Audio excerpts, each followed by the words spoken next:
I've been asked to talk about this new project of mine, the Qabalah Runes, which is a book that I've just published here actually on the 1st of May 2013. I want to talk about it because I think it's an important project. It's not just a book, it's something bigger than that. And it's the fruit of about 35 years of concerted study into language systems. I got interested in the study of philosophy back in my late teens. I studied at the University of Bristol in the 70s, studying philosophy. And I was influenced by the linguistic philosophical tradition of Oxford, Austin and Wittgenstein from Cambridge. And the notion of linguistic philosophy is that you can't make sense of reality unless you understand the terms that you're using. And this involved a school of philosophy that really deeply analysed the meaning of words in context. Now this tradition goes right back to ancient Greek thought, which always started by examining the meaning of words. Socrates, the dialogues recorded by Plato, are in-depth discussions of the meaning of words like justice, truth, love in the Symposium and so on. And they always begin with a linguistic analysis. How is the word used, what's its etymology if it's known, and so on. So that I've always been fascinated by that and regard myself as a linguistic philosopher. My problem with Bristol and British analytic philosophy, as it was then conducted in the 70s, and still is, I think, to this day, is it operates within a very narrow frame of reference, and it looks at language simply in English. I mean, most philosophers trained in England and Britain really only ever work in the English language. And I came to the view very early on, having studied world philosophies, Buddhism, Hinduism, got very interested in yoga, the Upanishads, Buddhist scriptures, the sutras and so on, and Chinese thought, Taoist thought. I realised that to really study philosophy and the philosophy of language, you have to learn all these different languages, at least a little bit, to understand how they're thinking philosophically. What does the Tao actually mean? What does Brahman actually mean, and so on? Where does it come from? What's the root of the word?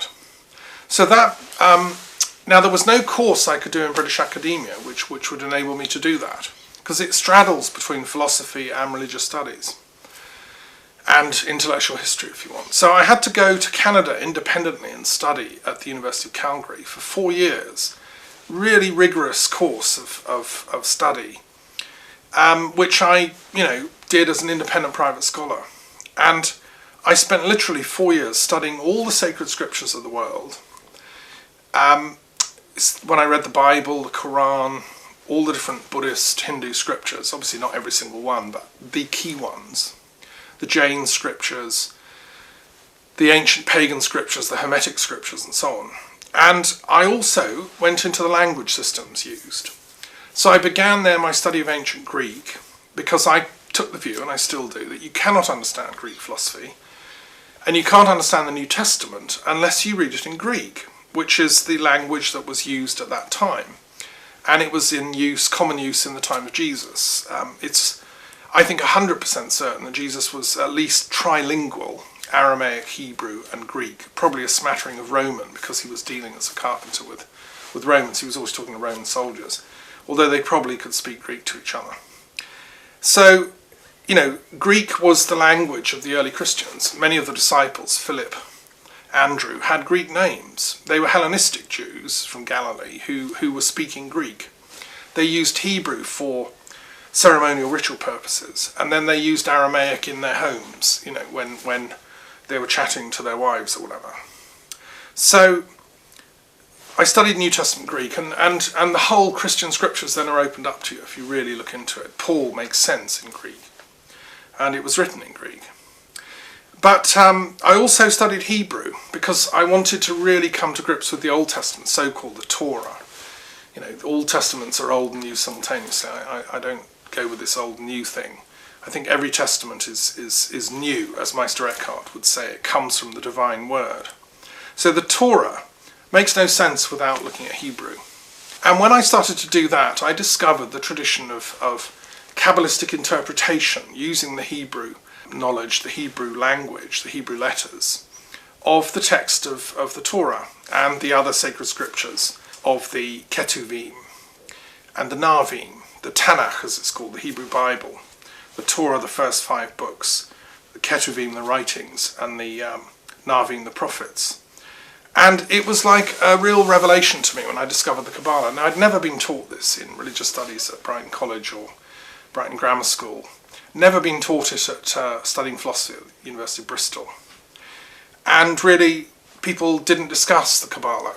Even I had many Jewish friends as a boy. Some of my best friends were from Jewish backgrounds, but mostly secular. Never talked about Jewish mysticism with them. And when I discovered it in Canada, it was like a light going off. I realised, wow, this explains the whole biblical tradition. And if you study the Kabbalah, which, by the way, the word means receivings, teachings, it's when you face something face to face, like I'm facing you now, and you receive teachings orally. It's the oral teaching of Judaism. And it comes from the same root as the Qibla in Islam, where you face Mecca. In every mosque there's a Qibla, which is a niche which you face. And it means the place of facing. And it's when you face the most sacred thing. To a Muslim, Mecca, where Muhammad brought the revelations down, is the most sacred place on earth. So you face that in prayers. If you study the Kabbalah, which is coming from the same root as Qibla, it means you're facing the most high wisdom you possibly can. And you're receiving it from another. Because, as Martin Buber pointed out, we exist in a dialectical relationship. Teacher and student, if they have a good bond, they learn from each other. And friends and lovers, that's how we learn. We're dialectical creatures, us humans. So the Kabbalah is like the secret code, if you want, of Hebrew.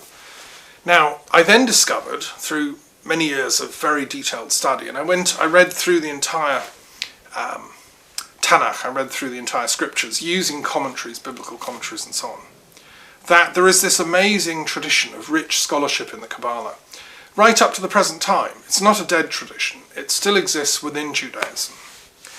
And I worked with, in my interfaith capacity as Secretary General of the World Conference on Religion and Peace, I worked with Rabbi Albert Friedlander, who was a very great rabbi in London at Westminster Synagogue, who was Dean of Studies at Leo Baeck College. Now, Leo Baeck was an amazing rabbi in Berlin and Germany in the lead to World War II. He went to Theresienstadt concentration camp. He was incarcerated. And he didn't die. Nazis would have loved him to die.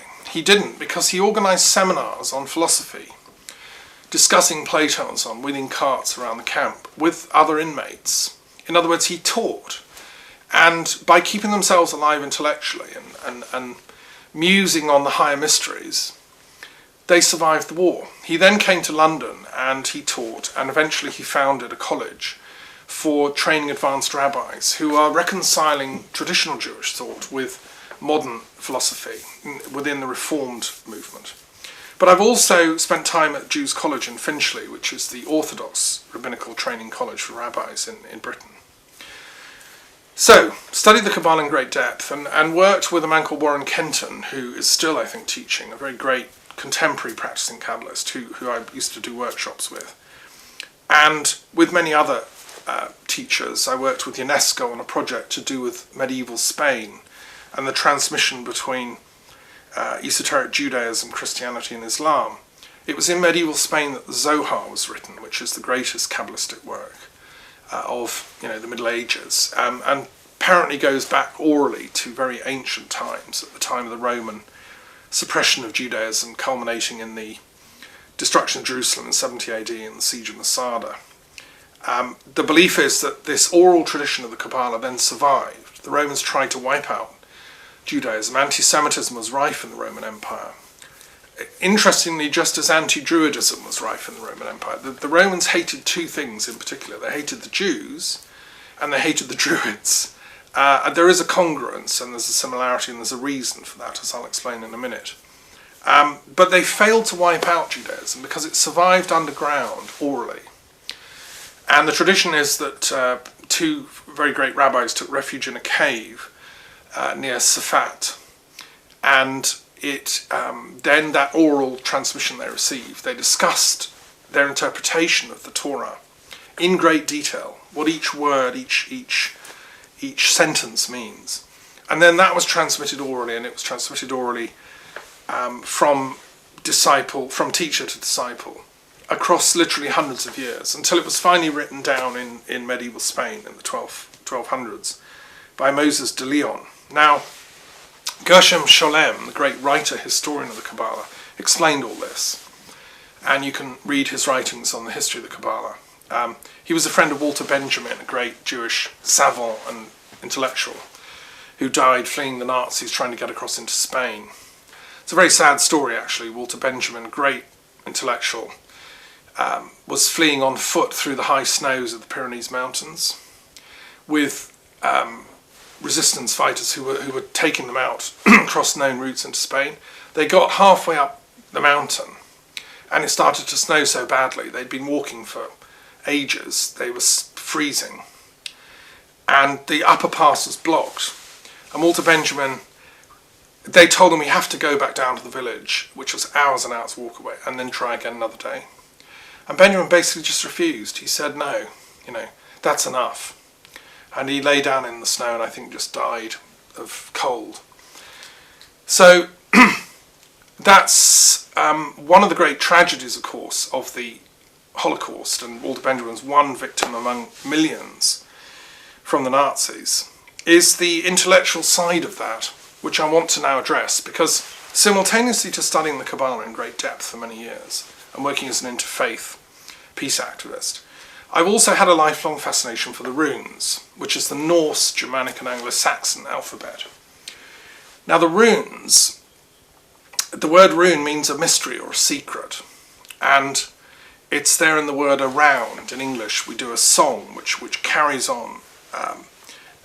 You come in at the same line each time and it makes a beautiful sound like summer is coming in. It's around. It comes from the same root as the word rune. Runa in Norse, Norwegian, Danish, Swedish meant the letter shape of the Norse alphabet, which are angular shapes. This is a picture of what the actual runes look like, some of them. This, for instance, is the rune Jira, which stands for the letter J or Y and means time. It's the origin of the word year in English, and it stands for the revolving wheel of the sun. It's a beautiful shape if you look at it. Now these runes are regarded as sacred by the Norse priests and priestesshood of the ancient pagan Germanic, Anglo-Saxon and Norse intelligentsia. It was knowledge to do with the runes that was kept in their, let's say their priestly classes, and it wasn't in general knowledge. And to consult the runes meant to go and see a wise person who would then be able to interpret your destiny, your weird, as it's called. This one is the rune for R, Rido, which stands for action, activity, riding. The origin of the word ride in Anglo-Saxon English comes from that. So if you went to a priest of the pagan Germanic peoples and they consulted the runes, they would cast them usually with the runes inscribed on wood, in staves, but it could be stone, it could be in various forms. They were believed to have been discovered by Odin, Odin being the god of wisdom for the Anglo-Saxon peoples, Germanic and Norse peoples. Odin was the god of wisdom. He has one eye, he has two ravens that tell him what's going on around the world. He rides his horse Sleipnir, which is the fastest horse on earth. And one of his names is the rider of Yggdrasil. Yggdrasil is the world tree. It's a giant tree on which we humans exist. Our world is called Midgard. It's just one of 9 worlds. There's worlds above us and worlds below us. One of the worlds is called Asgard, which is the place of the Aesir, the gods. And it's the heavenly world, if you want. Now, in Norse and Germanic and Anglo-Saxon cosmology, there's a wonderful complex interweaving of all these worlds. Odin is the only one that can travel the whole lot. He's the rider of Yggdrasil. And he is the discoverer of the runes, or the channeler, we would say, of the runes. Now, the runes are the letters which govern the cosmos of the Nordic peoples. And to have mastery of the runes means you can travel between the worlds. It means you have access to the sum total of divine wisdom, like Odin did. So, I've studied Anglo-Saxon in great depth. Obviously, being a native English speaker, it's a fascinating language. I used to live in Worcestershire on Bredon Hill, which is the heart of old Anglo-Saxon terrain around Bredon, and Stratford-on-Avon. My father lived in Warwick, went to Warwick School, which was an Anglo-Saxon school founded by Edward the Confessor before the Normans. So, I come in part of my lineage from good Anglo-Saxon stock. I'm fascinated by the language. I wish it was taught more in British schools. It's completely bonkers that kids aren't taught any of our original language. And even in English lessons, which is a big subject, they're never taught the Anglo-Saxon runes, they're never taught hardly any Anglo-Saxon words. You have to go to do a degree in English, and even then it's only an option at some papers. My daughter's about to go to Cambridge University. It's not really an option to do Anglo-Saxon, hardly at all. Which is tragic, because it means the culture and the wisdom die out. Alfred the Great, who was the greatest king of the Anglo-Saxons, was learned in Anglo-Saxon, but also in Latin. He translated from Latin into Anglo-Saxon many philosophical works, Boethius, The Consolation of Philosophy, because he wanted it to be in the language of the ordinary people. So, but Elfred means one who takes counsel from the elves, which were the spiritual beings that the Anglo-Saxon mind believed govern mankind's weird. And we would probably call them in modern language something like angelic beings, or in Buddhist terminology you'd call it maybe dakinis, or divine muses in Greek language that advise, counsel and inspire us mortals. The Anglo-Saxon mind was very spiritual in its origin. And if you trace the origin of words, often, let's take the word God, which is a good old Anglo-Saxon word.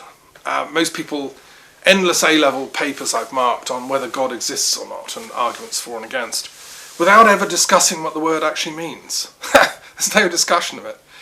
The word is absolutely 100% related to the word good, as in goodness. God and good go back to the same common root. God is by definition that which is good. It's an ideal concept which describes the goodness implicit in existence, in being, right? And the root of that goes back to an even bigger, longer root, Indo-European, which comes from the same root as to gather, gathering and together. Gathering is the force of goodness which brings things together, creates synthesis, harmony, peace. If you say, well, that was a really together talk by Dr. Daffin, it means, I got my ideas in the right sequence, the right place, I got it together, we say. And that is the energy or principle which God literally means. It's the force that brings things together. And so bless our Anglo-Saxon ancestors, they had this incredibly wise language, which in its inner structure, if you go into it, is a profound philosophical teaching in itself. So, and the same with German and Norwegian and Swedish, these other runic languages, if you really go into it in depth, there's so much wisdom there I can't begin to tell you in a little short talk about this book. What I've tried to do in the book is sum up some of this. Now, what I've come to discover, and all this fascination with the language, in a sense, was sparked by my very early studies in the 70s of the philosophy of language. I accepted the challenge from Wittgenstein that the limits of my language are the limits of my world. How we see the world is determined by our language. And the problem on the planet is we've all these warring tribes, warring religions, seeing the world differently, fighting over it, because one has an Arabic scripture and an Arabic text and Arabic culture, one has a Hebrew one has a Greek one has a Russian, Chinese, and so on. They're all battling English. What I've tried to do through my philosophical studies is go into the root of all these different languages and try and find the common conceptual structure underlying them all. Well, what I'm reporting now is, having spent 35, 40 years on this, I've actually discovered it. I think this is an announcement, which is of some importance, which is why I'm sharing this with you today. Having spent those 40 years studying it, right, I now can pretty safely say the following: that the Norse, Germanic, Anglo-Saxon runes, which is the quintessence of their esoteric system, right, goes back to an earlier common Indo-European source. All the linguistic knowledge since Sir William Jones, was a judge in Calcutta in the late 18th century. He was a Welshman, he was a Druid, a very learned man. He'd studied at Oxford, Persian, Greek, Latin, etc. He then learned Sanskrit in India. He was taught by a Brahmin. And he had the knowledge to work out that Sanskrit is directly related to Greek, Latin and Welsh and Celtic languages and English. And he coined this phrase Indo-European linguistic family to describe that. And scholars since have confirmed this. They've worked out that these languages do indeed belong to a great family of Indo-European languages. Now, unbeknownst to him, I don't think William Jones had time. He died very young. It's very tragic. He didn't have a huge, long career.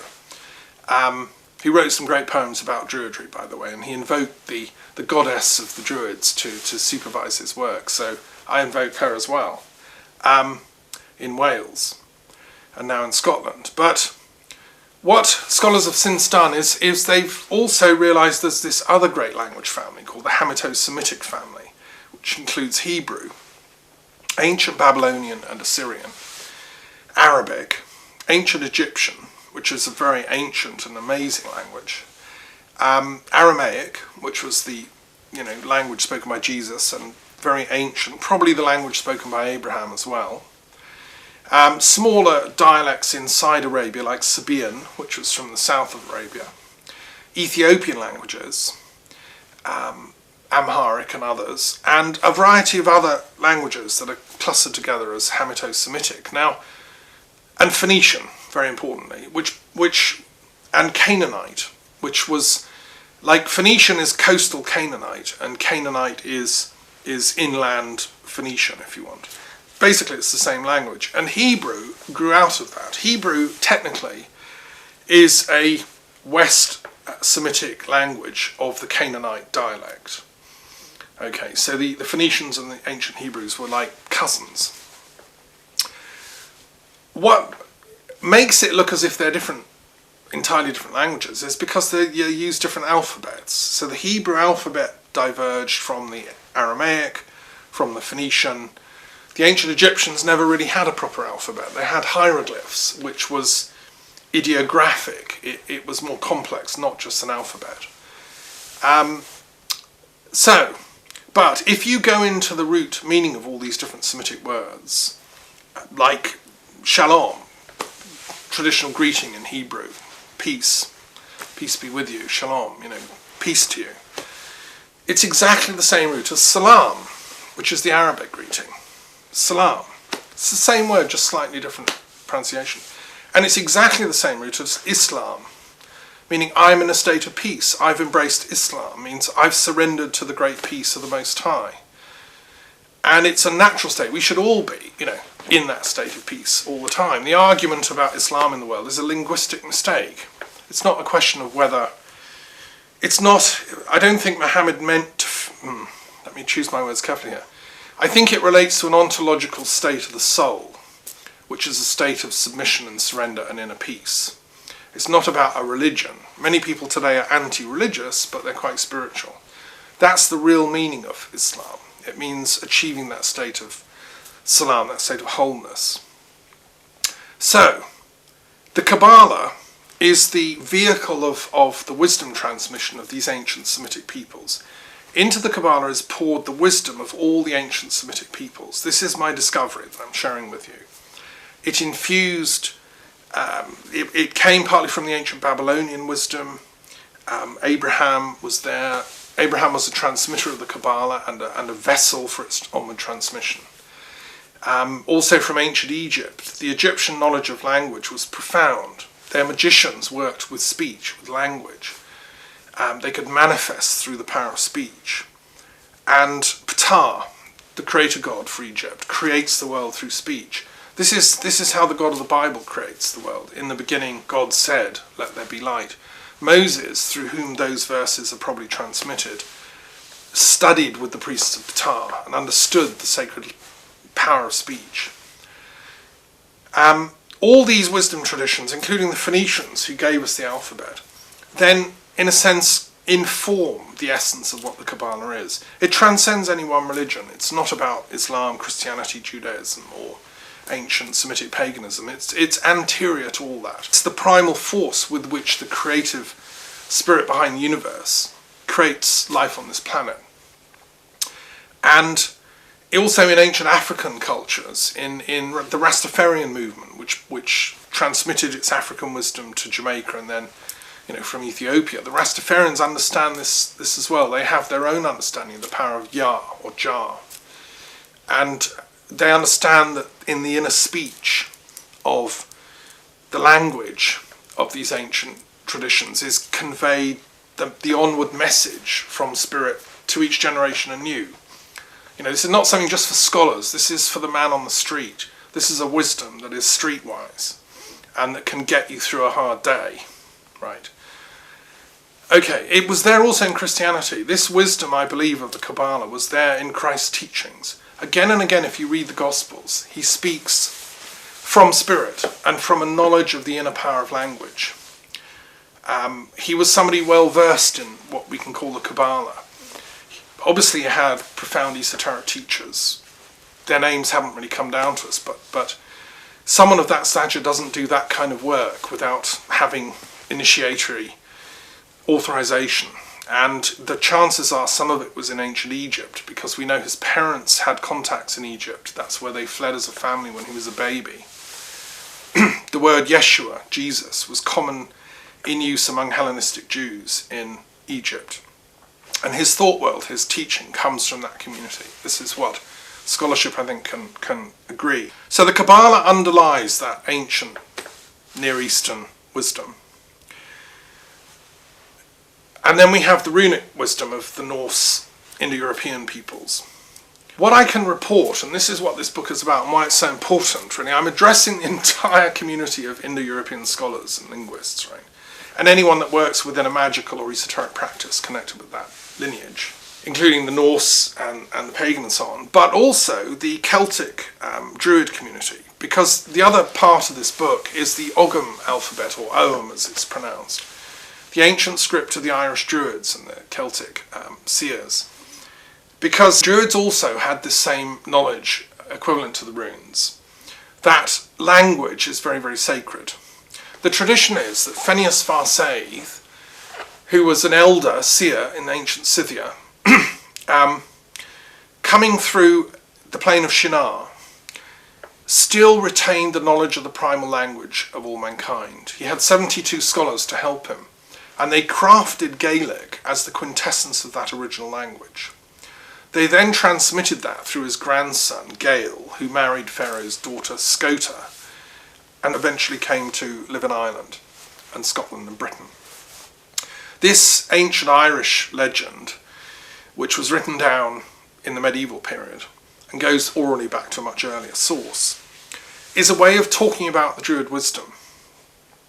Now, we know from other sources of Irish manuscript that for the Druids, each tree was a different letter sound. So the letter D in the Druid alphabet meant the oak tree, Dor, that which is permanent, enduring. The word Druid comes from the one who has knowledge of that D, that which is permanent. Some translators and interpreters say the Druids are those who knew the oak tree. That's not completely accurate. It's those who understand the essence of the energy that this letter, Dur, embodies. One thing is the oak, but also there are many other words with D in across Indo-European languages. So, for instance, in Sanskrit, the word dharma comes from the same root. It means that which is permanently enduring, the truth. In Anglo-Saxon, the word truth itself and tree come from the same root as Druid. D and T are dentals, they're interchangeable through evolution over time.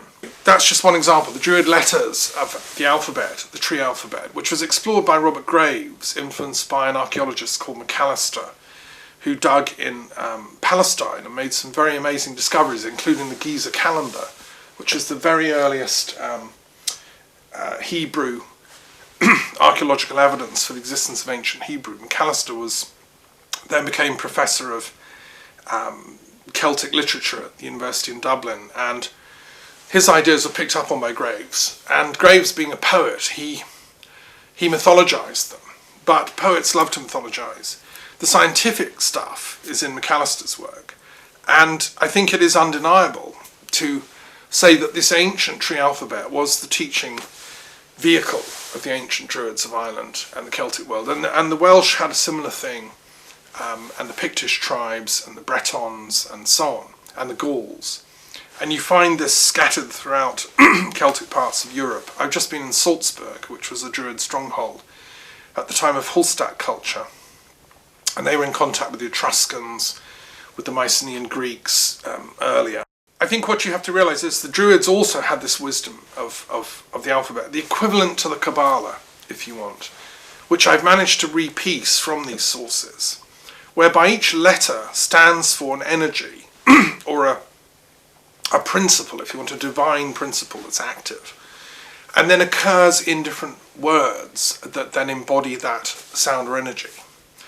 Now, what I've discovered, and this is where the exciting thing, and what I'm presenting in this book, is that the Indo-European roots of these, both the Norse runes and the Druid esoteric teachings about the meaning of sound, and the Hebrew and Semitic understanding of the Kabbalah, go back to a common source. Having spent 30 years studying this, okay, and in depth, I can now, share with you the details, as I've done in this book, of how we can prove, in a sense, that these go back to a common source. In other words, the letter D, Dord, in the Druid alphabet, and the letter Daleth, D, in the Semitic alphabet, comes from the same root. The concept, the ideas behind Daleth that occur in different words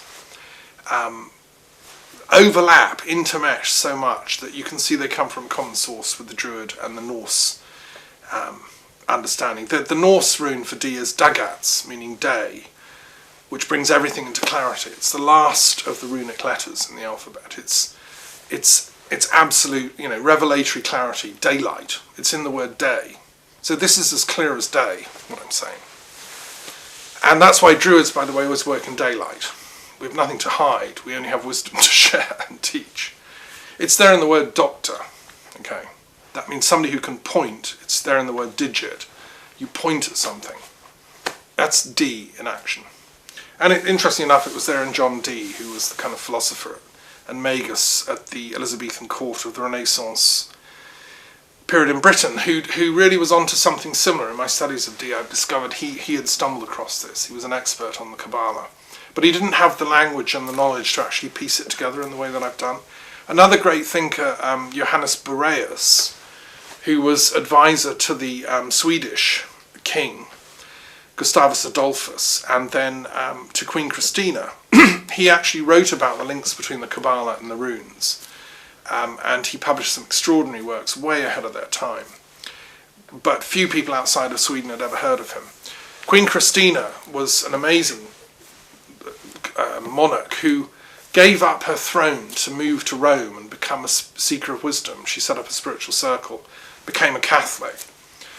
In the Roman Church, what I'm saying is completely orthodox. There is a teaching going back in the verbal transmissions of the Catholic Church that the secret wisdom of the Church is an oral transmission as well as a written transmission. Their dispute with Luther was saying, look, all the wisdom's here in the Bible text, If you don't believe the Bible text, you're a heretic. The Catholics were saying, dear Martin, yes, the Bible's lovely, but it's the energy, the spirit that was transmitted from Christ to Peter and the disciples. That's what we embody. It's the action we do. It's the inner message. In effect, the oral transmission, the Christian Kabbalah. Now, there's a very ancient, wise tradition in the Church, the Catholic Church, the Anglican Church, all the churches ultimately go back to it, of the Christian Kabbalah, which knows what I'm talking about, that the real teaching of Christ was transmitted orally and spiritually. And in Renaissance Rome, there was a cardinal, Egidio of Viterbo, who protected Hebrew scholars, who learned the Kabbalah, who translated the Zohar into Latin, and who was the head of the Augustinian order at the time Luther came to Rome in 1511. And basically, the idea of seeking universal wisdom is totally in harmony with the Catholic Church's teachings. And But what I'm talking about here is a meta-Catholicism. It's not simply within Christianity, not simply within Islam, not simply within Judaism, not within Norse paganism or Druidry or anything. All these traditions point to a higher, deeper, greater source from which we all come, a common source. Within Islam, it's often known as Sufism. This knowledge to do with the secret letters within Arabic is often contained within Sufism. Also the Ismaili tradition and the Shia tradition. Some verses of the Quran have letters affixed to them, which no Muslim scholars can really explain. I think I'm able to explain them now. And I'd love to work with other Muslim scholars and so on. I've done a commentary on the Quran, which has taken a couple of years for anyone that wants to go into the details. And I've tried to explain there the meaning of the Arabic words. I vision a world where scholarship can replace violence as a way of resolving intellectual and religious difference. A world where Hebrews, Muslims, Jews, Christians, Norse experts, runic scholars, Druids, pagans, Rastafarians, whatever religion, whatever path, can live in harmony, live in peace, and share our greatest ideas, our greatest teachings freely with one another, without fear, without suppression, without violence. This is why I work tirelessly for non-violence and peace on the planet. I do believe that, the power of the pen is greater than the sword. As the Peace Druid of Britain, I'm speaking here on behalf of the Druid community of Britain. I've found this out. I'm sharing it with the community of scholars, anyone that's interested. The work is called the Qabalah Runes. 40 years of scholarship's gone into it. I was given the Peace Sword of Britain, which has the words for peace in every different language, as a badge of office, as the Archdruid of the Peace Druids of Britain. I'd love to talk to my equivalents in other cultures. And let's share and make come alive this ancient teaching to do with the source wisdom that's inside every faith on the planet. And we have to teach the warriors to stop. The reason that I carry the peace sword and not a real sword is because I use and advocate only non-violence to achieve goodness and happiness for mankind. The purpose of politics, the purpose of leadership, whether you're a monarchy or a presidential republic or whatever, is surely to bring happiness to people, to ordinary people down at street level, people that are struggling, unemployed, jobless. There's 20% unemployed across European youth. This is the work that we should be doing as a people, is advancing our wisdom. Education should be free. It's not a business, it's a human right. And I would say enlightenment is a human right. I'm also a Buddhist. I've sat at the feet of many of the great teachers of Buddhism. And I do believe in that radical enlightenment for us all on this planet. Once we're enlightened, all of us, which is the Metta Mahayana tradition I come from, then we will know what work needs doing. Then go and fix up your local hospital, your school, clean up your house. There's a lot of work to do on this planet, cleaning up from the warriors once we stop them.